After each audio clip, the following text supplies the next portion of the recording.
Hello, welcome to the Drishtikon show, and it's a geopolitical series with Mr. Ankush Bhandari, geopolitical expert. We are discussing the Indo-US relations, and we all saw the state visit of India's Prime Minister Shri Narendra Modi. So today we'll start off from the Kargil War to the current times. So Mr. Ankush Bhandari is a co-author of the book Geopolitics Redefined: Punctured Truths and Glamorized Lies. So today we'll discuss and start off from the Kargil War, right? So what do you think, Ankushi, from what was happening during Kargil War, and how was U.S. responding to the whole thing at that time? Yeah, first of all, namaste to you, Deshi, and also to your viewers. Thank you again for inviting me for I think that we are doing the third episode on the India-US relation, right? If I'm not wrong. Yes, that's right. Yeah, so just a few months back, if we go back from what happened during the Kargil in the May of 1999, let's go back a couple of a year back when we have the nuclear test because it exactly happened after 1 year, right? Hmm. In the May of 1998, India conducted its nuclear test under the leadership of Prime Minister Pai. And after that, we saw a lot of apprehensions which was done by the West, and India come under big sanctions at that time, right? Hmm. It was a President Clinton. He posed sanctions against India as required by the Glenn Amendment. And I think we talked about the Glenn Amendment, which was a Nuclear Proliferation Prevention Act of 1994, which his administration has only passed. And under Section 826A, I repeat, 826A, it has it mandates the US president to sanction against the non-nuclear states that detonates any nuclear devices. So under that section, he said, okay, I need to put some embargo and everything. He does a lot of sanctions against India. And also the Clinton administration also threatened the Pakistan with the same sanction if it responds. But Pakistan went ahead and they also did it. Hmm. Not only that, when the UN Council also the meetings happened in September, they condemned India. Japan also announced the suspension of $25 million, which was given as a non-humanitarian aid to India because Japan was rich, very rich, I think the second most largest economy of the world at that time, and Hmm. India was just I think 18th or 17th economy at that time. Japan also suspended $1 billion loan to India, which was announced at the time that okay, India and Japan will work together, and Japan will provide the loan by the World Bank and the Asian Development Bank for the economic development of India. Not only that, Canada also canceled $9.8 million aid to India, and then it was also followed by Germany. Ukraine, which right now is asking for the help of India, I want to tell your viewers, they have also been a part of 26 countries which Hmm. has voted that India should be sanctioned. Hmm. Okay, so yeah, so as I always say, there are no free lunches and there are no free, there are no permanent enemies or permanent friends in geopolitics, and that was the case. And then also it was they at that time they were G8 and all the G7 member, because Russia was a part of G8. They are also pressurized Russia that yes, you should join us in condemning India's nuclear weapon test and refrain them from further test and comprehensive test ban treaty, which they generally call CTBT, right? Hmm. Now, moving fast forward to what happened when India was under big sanctions. World Bank say we are not giving we are not giving any loans, which was a $1 billion loan to India. Everybody said India come under tremendous pressure, but under the leadership of Mr. Vajpayee, India didn't bow down. Hmm. They said, okay, if you people can have the nuclear weapons, I also have to protect my 1.1 billion people over there. Hmm. these I am not attacking anybody, but these are for my self protection. On the other hand, India also offered to negotiate that, okay, we are ready to negotiate with you on no first use treaty. Hmm. He said, okay, we are not going to use it at first hand, but if it was imposed on us, we will retaliate. And I Right. think any country will do that, right? Right. So the five permanent members of United Council, including Russia, condemned the nuclear test by India and Pakistan, and then they said we will have a further actions on you, which were much harder sanctions than they have already imposed. Hmm. So these to and fro continues for a couple of months, Right. and then the Kargil happened in the early months of 1999. Correct. So at that time, what happened is Pervez Musharraf was the army chief of Right. Pakistan, right?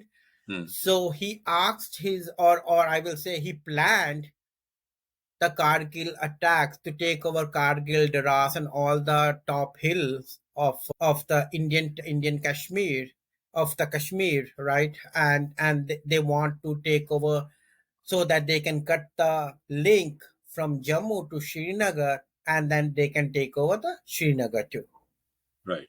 And it was the shepherds, the local shepherds over there, when they saw that they were not the Indian army over there, but some other, and then they give them, it was Mujahideen, but Hmm. it was in disguise of Mujahideen. It was not Mujahideen. It was really the Pakistan army over there Hmm. who has done this, and it was the breakage of the treaty between India and Pakistan, that when during the winter time we all will leave our post and come back, and when the summer will come, we will Right. go back and take our post back.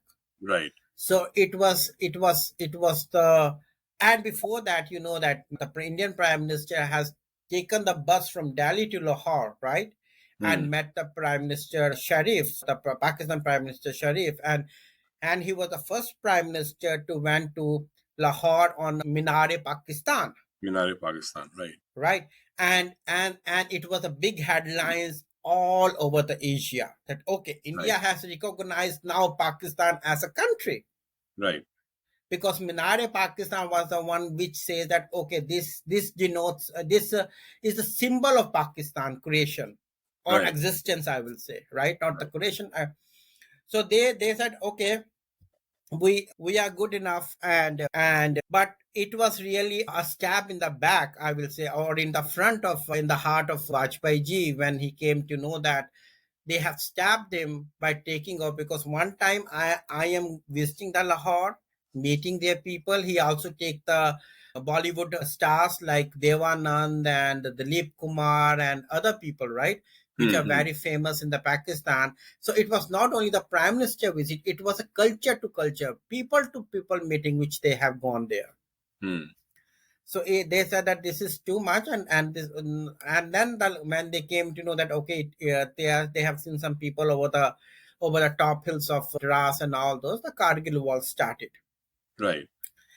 And at that time also, if you have read, because I was there, I was in the university studying at that time. So Hmm. at that time also, if you have seen, they have occupied the top position of the hills, Right. and our Indian army were down. So they can very well view from the top where our Jawans are, right? Where our Right. army men are.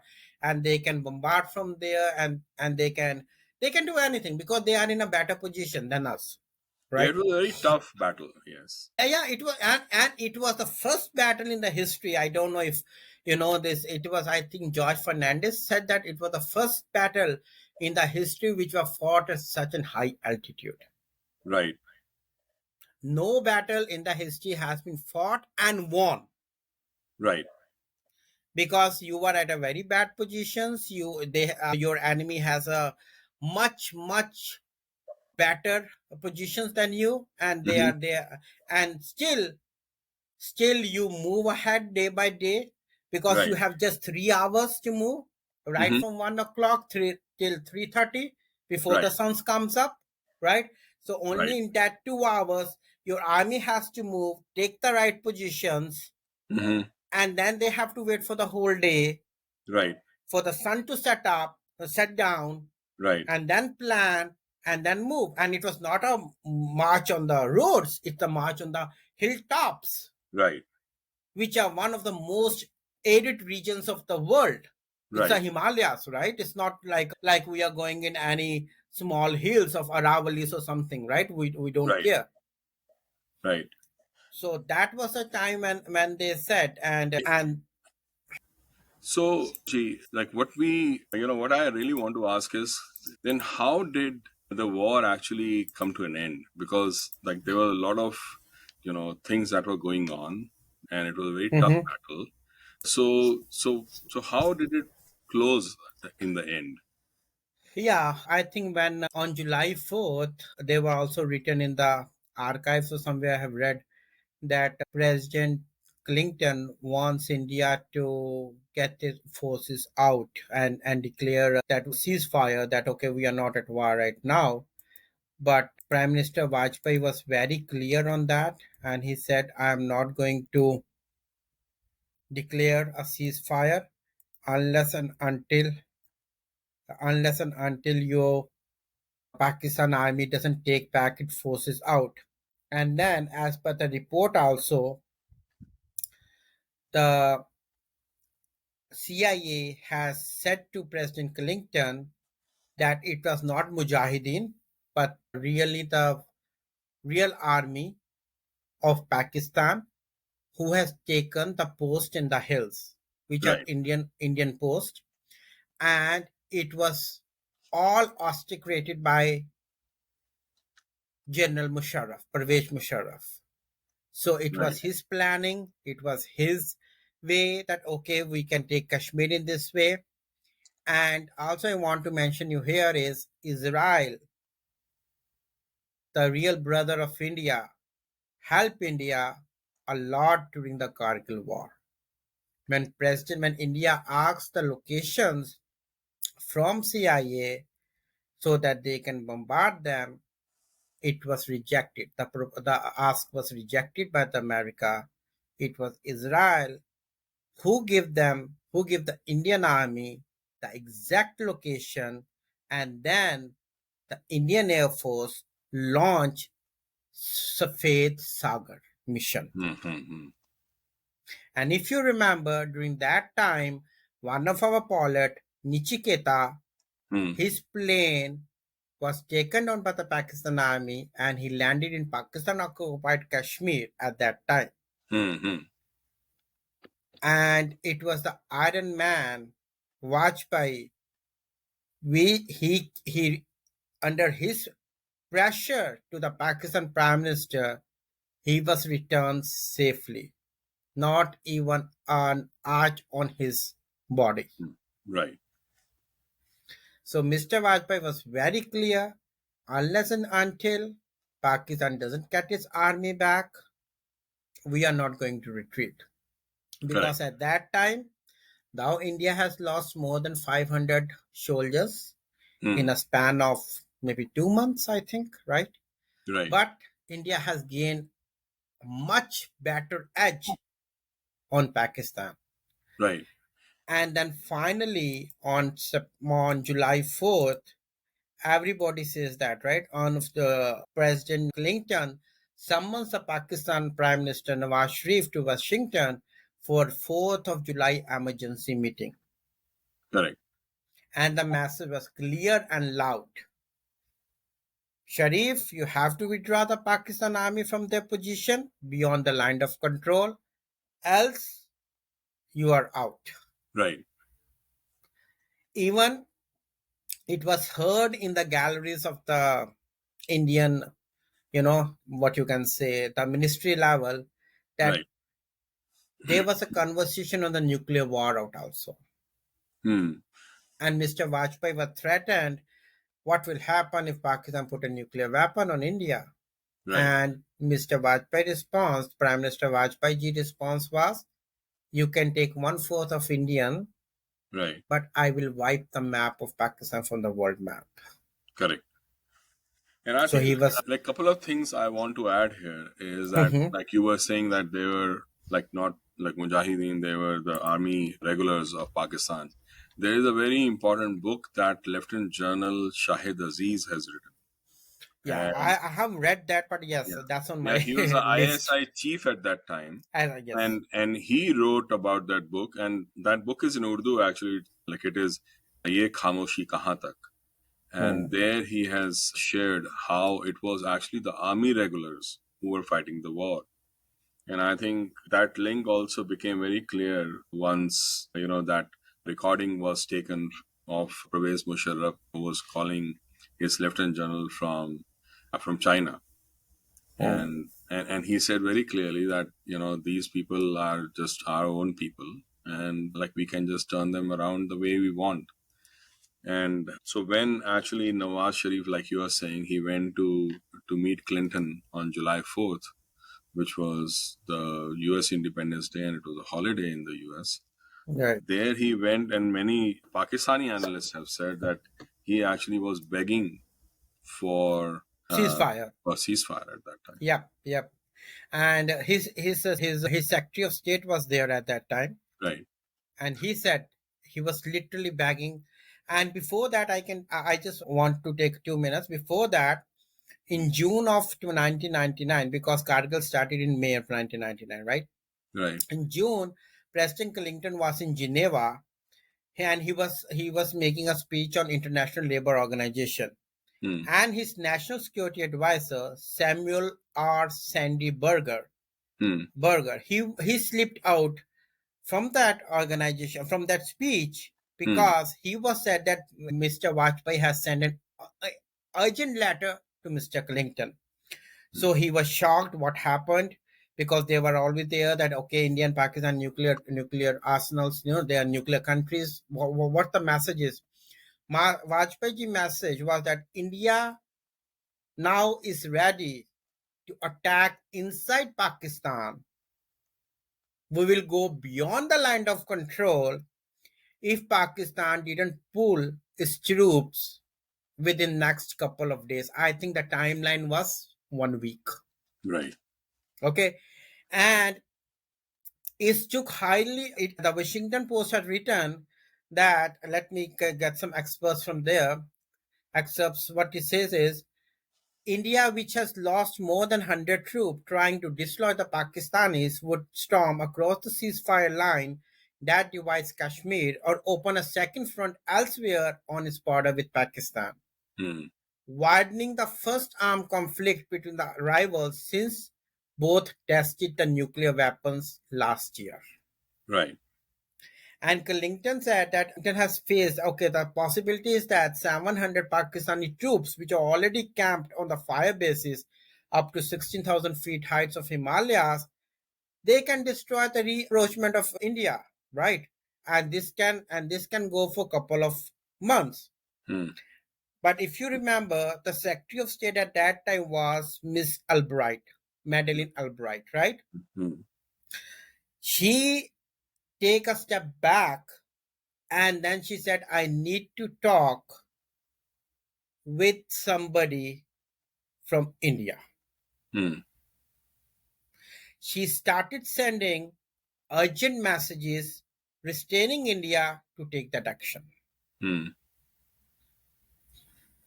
Then Berger and Inderfur, the Assistant Secretary of the State for South Asian Affairs, they send a message to Vajpayee in Geneva that okay, Mr. Clinton, President is ready to put pressure on Pakistan.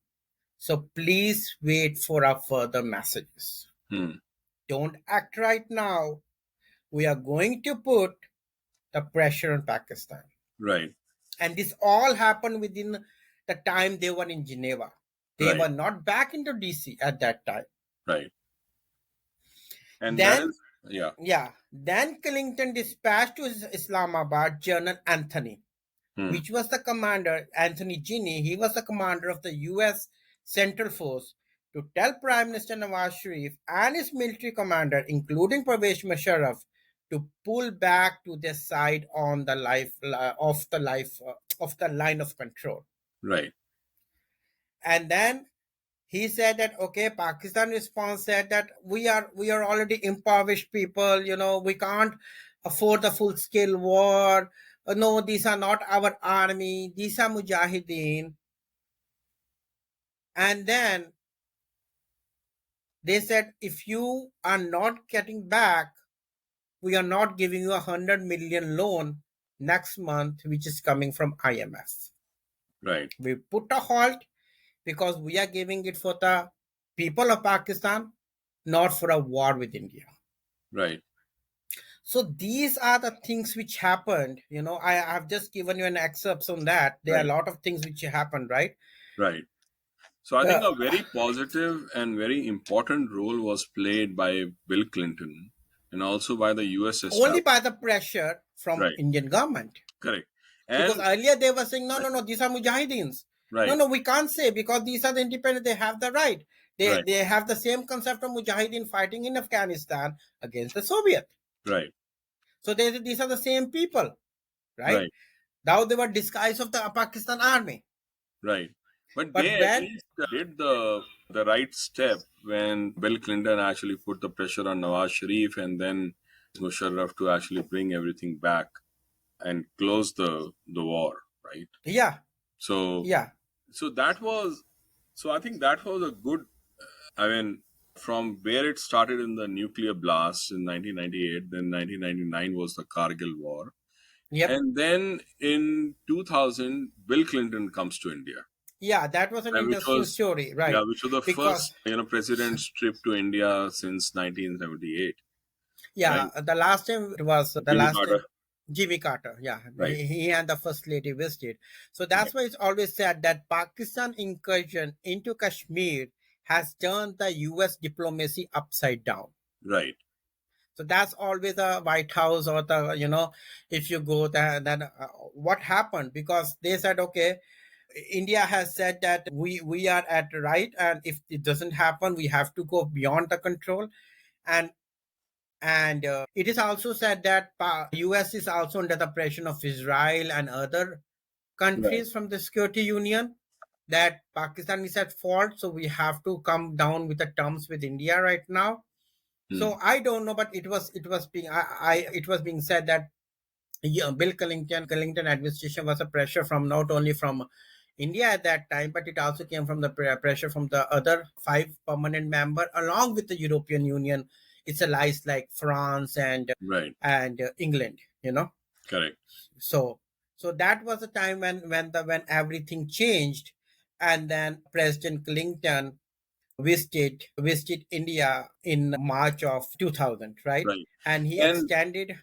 yeah, and I think another thing that people, just for the context of the Indo-US relation and the background that was at that time was that that was a time of Y2K.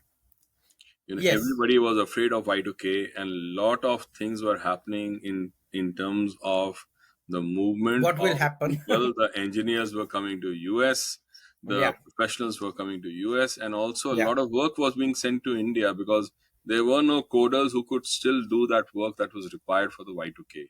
So yeah. this was the beginning of the India's IT revolution that happened at that time, and it was also the time when the Indo-US relations were taking off Taking because of off, Bill Clinton. exactly. Yeah, yeah. Then when their flight was taking off, and Right, then it didn't return back.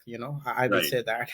Yeah, because that's why the people said that the Clinton, who has imposed the sanctions on India for 1998 nuclear test and described Kashmir as one of the most dangerous place on the world, he hmm, was nudged by the Indian American community, and he finally decided to visit India in March of 2000. right, Although the first lady has visited India in 1995, right, so he was just at the end of his term right, when he visited India, because he he came almost in 1992, right after George Bush Right. Senior left White House. So he came in January of 1993, and then he it was just the last year of his presidency that he said, okay, let's go, because he had already urged India to become a part of global nuclear non-proliferation regime. Right. And he has spent 5 days in India and 5 hours in Pakistan. That was the news. If Hmm. I still remember, on Right. every news channel, 5 days in India and 5 hours in Pakistan. Yeah. What a And change! that What a too, to give a difference! lecture to them and actually give a dressing down.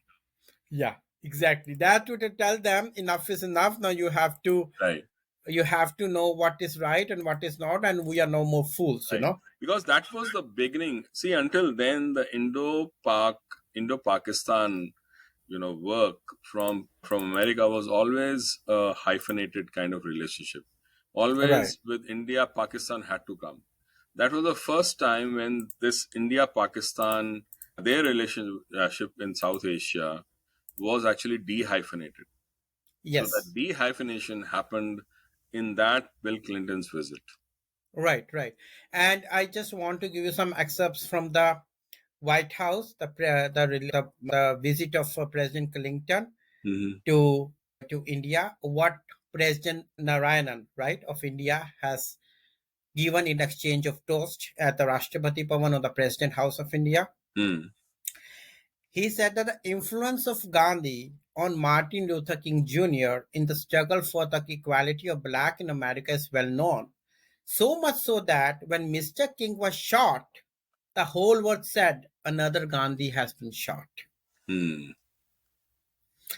Then he further said, many people imagine that our relation with United States depend on the amount of financial aid that they give to India. Hmm. This is a complete misapprehension. Hmm. Whether US give us much or little or nothing at all, our relation with them will not be affected much, provided other factors are satisfactory. Right. It is the other and the political factor that are constantly coming in our way. Hmm. Okay. Then he further said, right now I want to mention here, Mr. President, 1 million people of Indian origin are residing in America who has made outstanding contribution to your country by the adoption and cooperation between America and India. Right. But there is no gainsaying that in the Cold War period, our relations were bedwelled by military alignment and ideological bloc politics, and the difficulty in that age of extremes on the part of United States in appreciating India policy of non-alignment Hmm. and peaceful coexistence. Right. In appreciating India's policy of non-alignment and peaceful coexistence. Hmm. So if you see that, if you see that it was completely said. And I also want to make you hear when he said that Kashmir is the most dangerous place on the earth. Hmm. President of India give him the reply that you have mentioned Kashmir is a nuclear flashpoint. These alarmist description will only encourage those who want to break the peace and indulge in terrorism and violence. Right. So you get the point, Right. right? Right. You get the point what he want to say. Right. So that was the so I will say Mr. Narayanan was very clear on his thought process. Right. He said how Martin Luther King has taken the ideology of Gandhi, how Indian Americans have helped your country in its Hmm. progress of the America, right? Right. And also he said that how your expectation or your thinking of Kashmir as the nuclear flashpoint and the most dangerous place on the earth is a myth in itself. Right. That's true. Okay, So, so that's not the case. It says so right. these, yeah, yeah. And then we move on from that visit, and then we move to, so Bill Clinton goes away. George Bush Jr. comes in, Yeah. and then 2001, 9/11 happens, and after 9/11, strangely, he The lifts whole dynamics lifts the change. sanctions on India. Yeah. Yeah.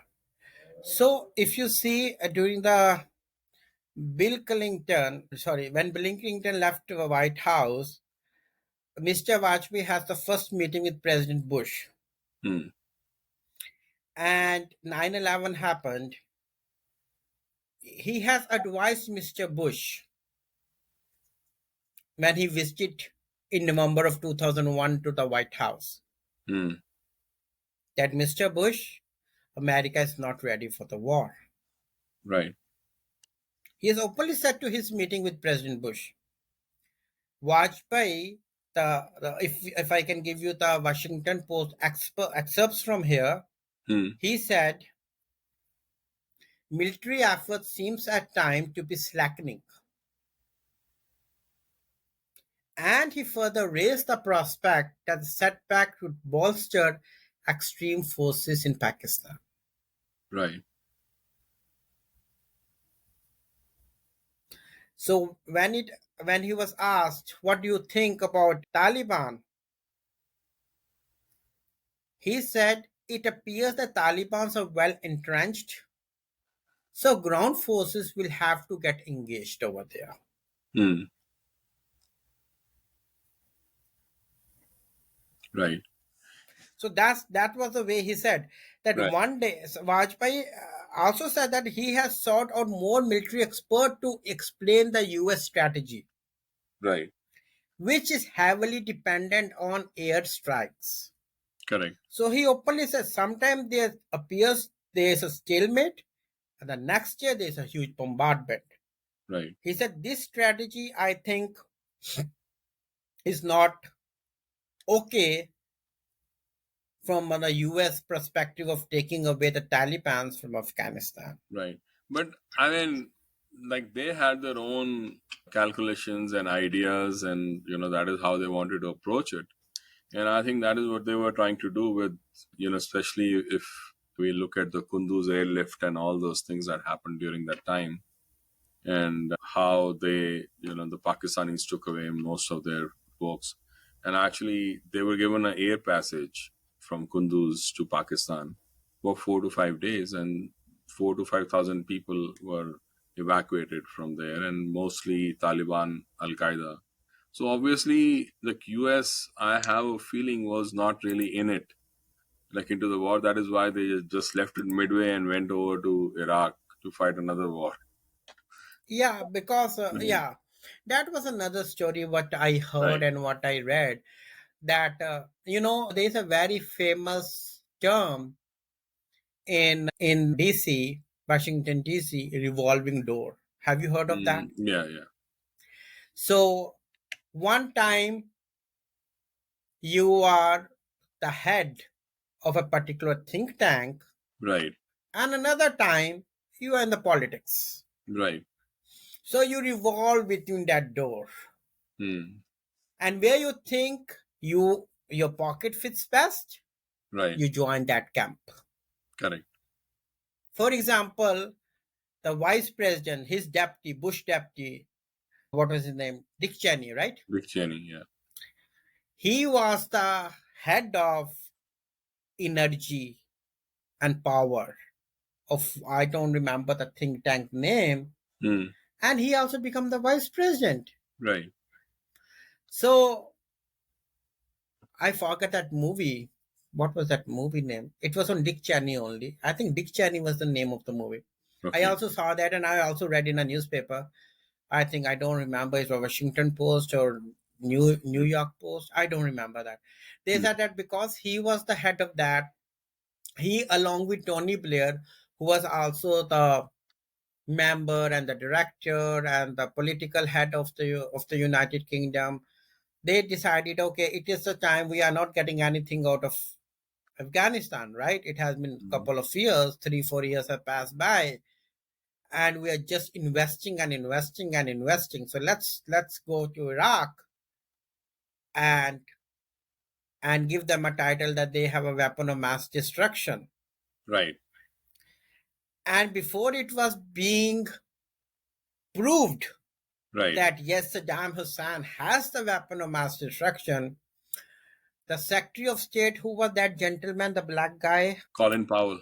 Colin Powell, yeah, he declared in the United Nations Right. with affirmative, we are going to raid Iraq. Right. Yeah, I think They that were they was were the question from Russia. I think Putin was the prime minister at that time, or right. maybe president. He also raised the question, give us the proof. We don't have a proof Right. that they really have the weapon of mass destruction. And where they come from? Where are Right. the labs? Right. And I think many countries at that time has asked the question, but America being the sole kernel of the world at that time, because after the dissolution of Soviet Union, America was the only power, right, left in Right. the world. And nobody can question Right. the kernel because it dictates the world. It don't let the world think over it, but it dictates the world. Right. I am giving you this, you have to do that. End of the story. No question asked, no answer given. Right. That was the time at that time. So they went to the war with Iraq. They didn't find the weapon of mass destruction. More than 1 million people died. Hundreds of US soldiers died. Right. And still, if you ask the journalist who has opposed those at that time, they are still finding the answer why we spend trillions of dollars on Iraq and get the dead bodies, nothing else. Correct. And we just destroy the economy of Iraq, right? Right. 1 million people Right. either dead or they were crippled or they don't have the place to live, Right. I Okay. don't So understand. yeah. So let's come back to the India relationship. And so in 2005, then we signed U.S. India defense relationship with Yeah, US. nuclear Then India and US in July of 2005 right. signed India Indo-US nuclear deal, right? Mm. For cooperation, not for the defense, but for the public cooperation, for the public, for the upliftment of the country. Because if you remember, now America has put the sanctions in Right. 1999 or 98. India and Russia has signed a deal Mm. in 1998 only, 20-year deal. Right. And that deal was only for, if you remember, it was the deal for two of the Indian nuclear civil projects which India was having. Mm. And it was, Russia was bombarded very badly by all the G8 members as well as by the union, this UN. But Right. they said, no, we have a very good relation with India. So they went ahead and they have the deal. I think that deal also has a little, has put a little pressure on America. Mm. I think so. That's only my personal point of view. Right. That has put a little pressure on America. And after seeing what has happened in the Kargil and how Pakistan manipulated US, and then seeing India as a growing partner, right? Right. We are not an ally, we are a partner with America. So there's a Mhm. difference between, like, Pakistan is a slave to America, right? He's a Right. master. He Right. dictates, Pakistan accept that. But India was a partner, and they have seen how the Indian diaspora here is contributing to the economy of America, whether it's Mhm. doctors, engineers, scientists, businessmen. They are contributing a lot to the economy, right? Right. Right. So that, I think, give a big boost Mm. to President Bush to think over it. You Right. know, So that happened, and then 2006, then George Bush actually came to India, yeah, and with so the First Lady Laura Bush. Yep, right, yep. and so that was a major thing that happened. But Turning point. during Mhm. that time, it was also true that more and more Indians, who are in IT, were coming over to the US, and also, the IT sector was really expanding at that time in India, Right. and that diaspora was being created in the US. and also Yep. rising at that time. Rising. Yeah. So there are a lot It of was on its. things It was. happening, right? Yep. So a lot of things happening, and Hmm. meanwhile, this whole relationship was also being transformed. Exactly. So then after that, you know, 2008, we have the like another major incident where 26/11 happens in India, Yep. In Mumbai, the in financial Mumbai, capital of India. right? Yeah. Before we go to 26/11, let me tell you Right. the what the Bush administration has chalked out the plan Hmm. for India. Okay. And Right. these are some of the archives. So I will take some excerpts from there. Excerpts from Right. there. So it says that the South Asian desk in the National Security Council has been moved out of Middle East Hmm. section of council, because earlier the whole South Asia was under Middle East. Whatever the they see only Middle East. They have never focused on South Asia, Hmm. Hmm. because that was the power generator of America and of the world, in fact, right? Right. Right. So Bush administration said no. Now we want to have a separate South Asian desk. We are Hmm. not going to mingle it with the Middle East. Second main decision which the Bush administration took is, he said the locus of the decision making for the region of secondary importance to Washington will Hmm. shift from NSC to the State Department. So Right. now State Department will have the direct influence as well as the direct decision maker, as well as will look more rigidly and will focus on the South Asian. And it's not that okay, we will just have NSC which will took over. The third Hmm. decision he take is India and Pakistan should be under different profiles. Hmm. Hmm. And the instruction was given to the Defense Department, don't club them into one page. Right. Keep them as a separate pages. Hmm. I think these three main decisions of the Bush administration laid the foundation for a better Indo-US relation. Right. And also, the Bush administration has written very clearly, we want to develop a strong economic and strategic relationship with India, Right. period. Hmm. We have to preserve the integrity of Pakistan, okay, Hmm. but we have to curb the Islamic extremism, which is growing in Pakistan. Right. Another thing which they have put in the charter is we have to contain the terrorist activity in Pakistan and Afghanistan wherever possible. So Correct. if you see Pakistan and Afghanistan, the Bush administration has very clear vision. It's Hmm. not the breeding ground, Afghanistan only. Pakistan is also the terror haven for terrorist extremists which are growing under the influence of or under the headship of Pakistani army and ISI. Right.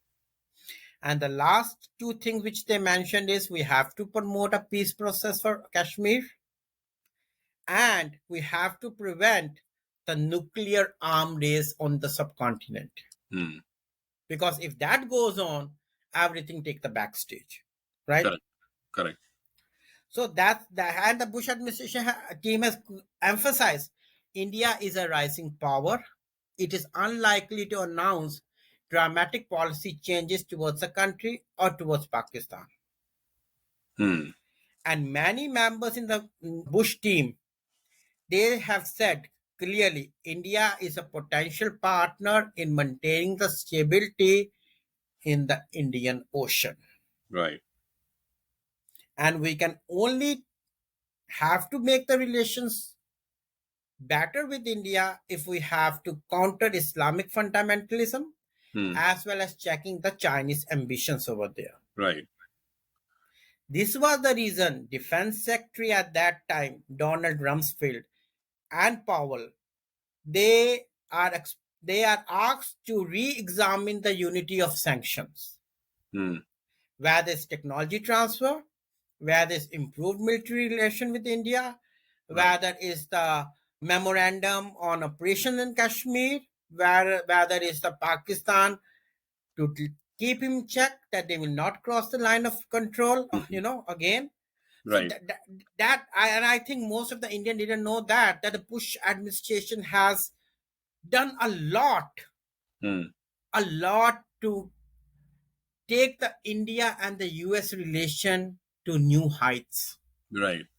Because, like, one of the things that really happened was it was a very broad basing of the whole relationship, like you're saying. Hmm. So Hmm. it was, working across different areas, not just, nuclear, but also the other security area. Yeah, The, and it is also said here. I don't want to cut you here. It was said that the U.S. business houses, right. they have been lobbying for a better relation with India Correct. because they have seen from 1998 when Y2K happened Hmm. till 2005 or 6. It is almost a decade, right? Right. Almost 8 9 years. They Right. are saying that they are lobbying for better relation with India, especially the technology firm and the industries which are associated with technology. They were pressing the Bush administration, you have to double the H1B visa. We Hmm. need Indian to run our software parks. We Right. need Indian to send our satellites in space. Right. We need Indian to treat our soldiers coming back home. Right. We need India to run our subways and our hotels and motels. Right. We need Indian to help us in creating the aircrafts which we need to fight in the battle. Correct. So that was a big pressure from the technology diaspora, I will say, or technology think tanks, whatever the fancy terms you want to use from the Hmm. Oxford Dictionary. Okay, so that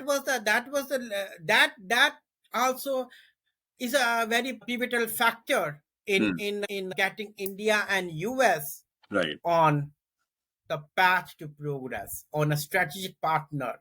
Right. You know, Right. that's the reason if now the Prime Minister Modi is visiting, it's not done over a day. Right.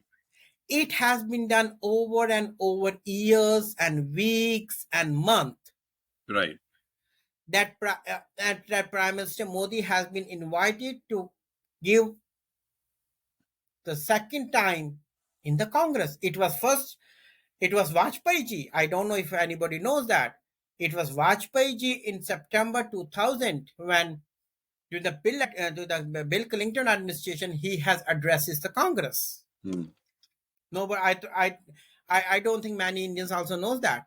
And Right. he was very clear. And even I remember Washington Post has written, or I think it was Washington Post only has written, an elderly prime minister flipping his eyes, taking the water, speaking slowly, but to the point. Hmm. You know what it means if you read Right. between the words? Right. So that was the Right. way. Yeah. So then we come to the 2008. Yeah. I don't want 2008. to. Yeah, Yeah. and a lot of things were happening. I mean, from the India side, the Chandrayaan happened in 2008, which was had some collaboration with NASA. But so that's a positive side, and the negative side was that the 2611 happened, and one of the main accused was said to be a double agent, right?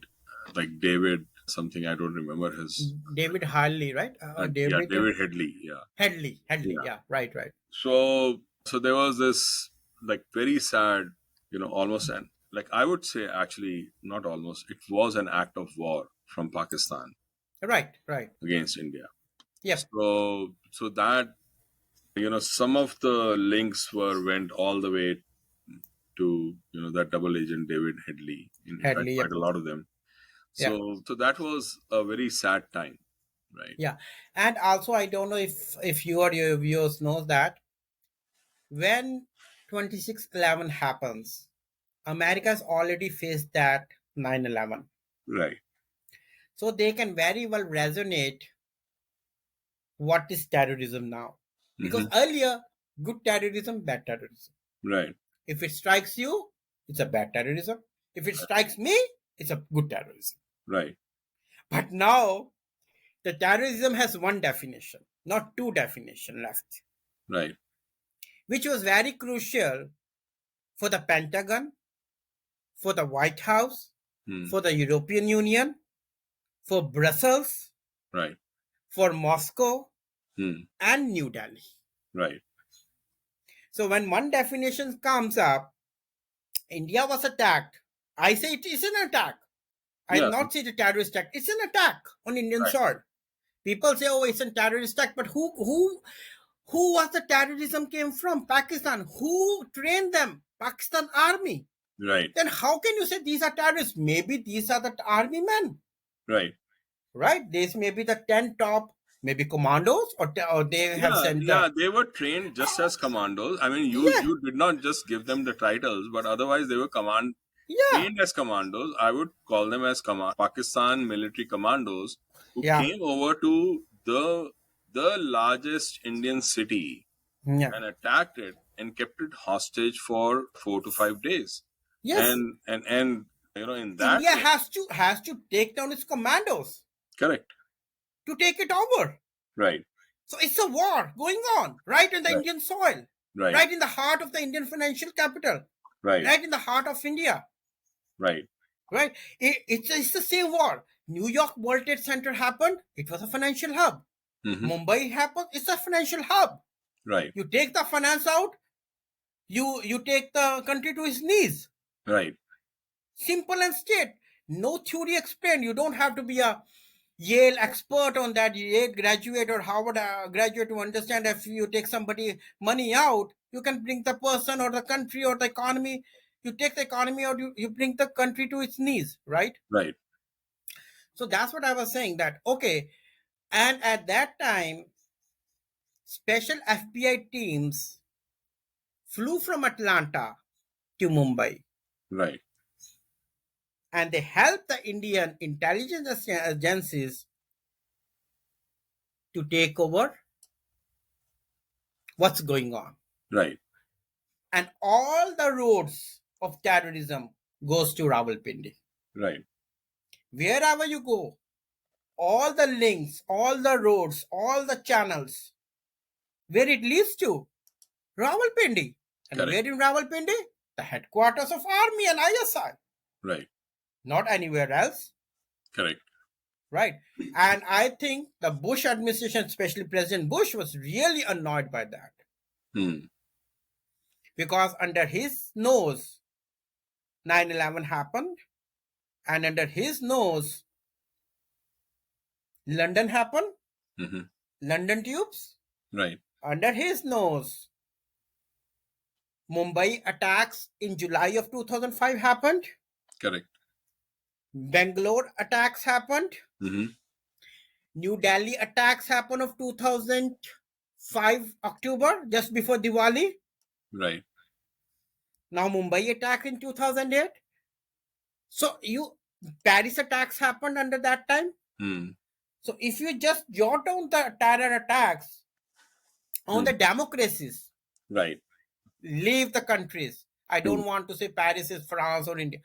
Just jot down, just take the list of all the terror attacks which happened across the democracies, which Pakistan is not, right? Because it's Right. a country. A country has an army, but it's an army which is a country, so it's a dictator. It's a military rules there. Right. And at that time, it was a military rule.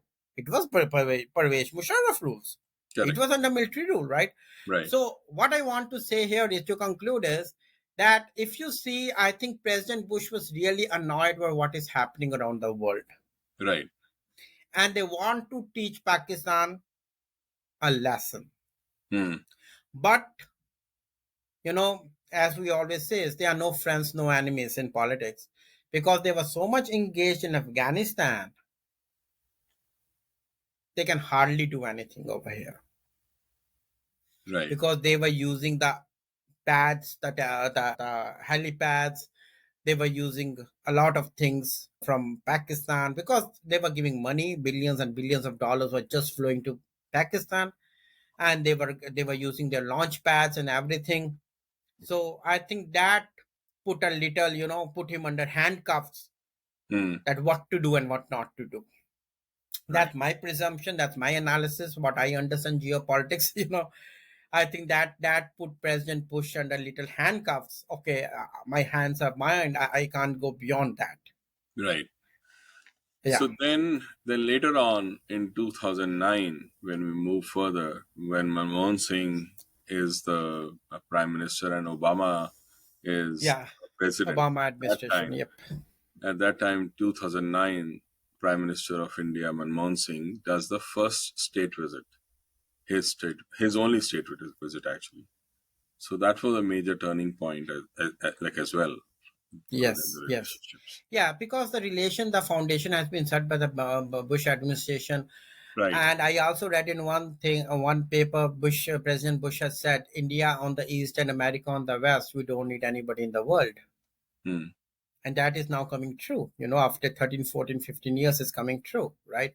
Right. And then Obama administration, because every administration take the legacy from the previous one, right? They don't have them. Hmm.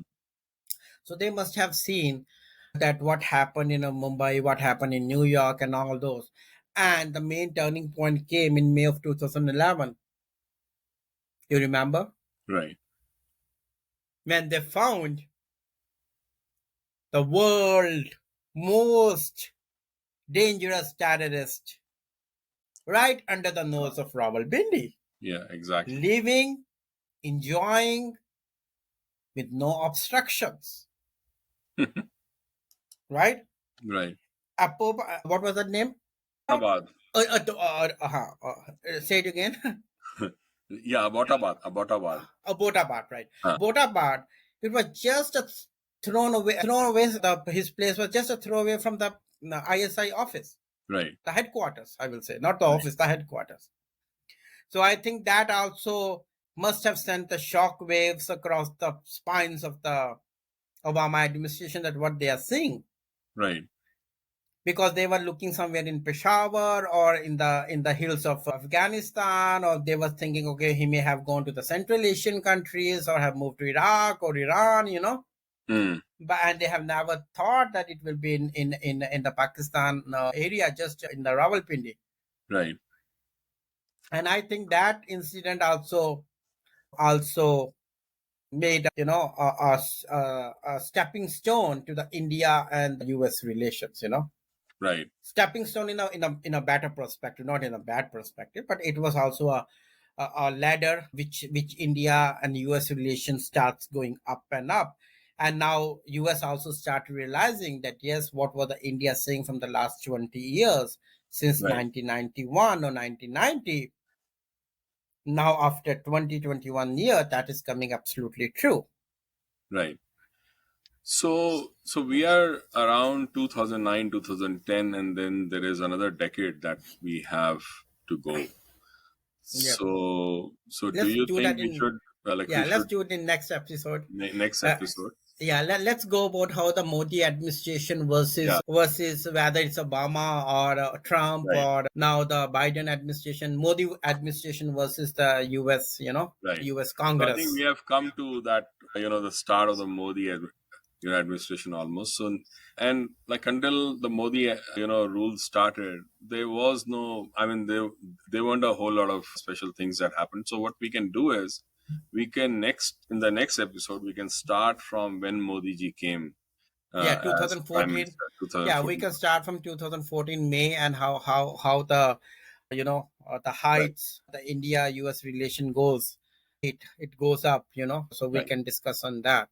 Yeah, Right. because at that time, before that also, America was having a very bad recession after 1920, right? Right. And it was bailing out a lot of banks, a lot of companies, General Motor, AIG, and blah blah blah. And Right. then it also becomes stable. And if economy is stable, then only your relation can become stable with another country, Right. right? Okay, so I think it was a very good discussion. We covered a lot of area today, and in the next one, we'll like bring it all the way to the current times. So thank you, Ankushi, for Thank you so much. such an insightful discussion, and it was very nice, very informative for all of us.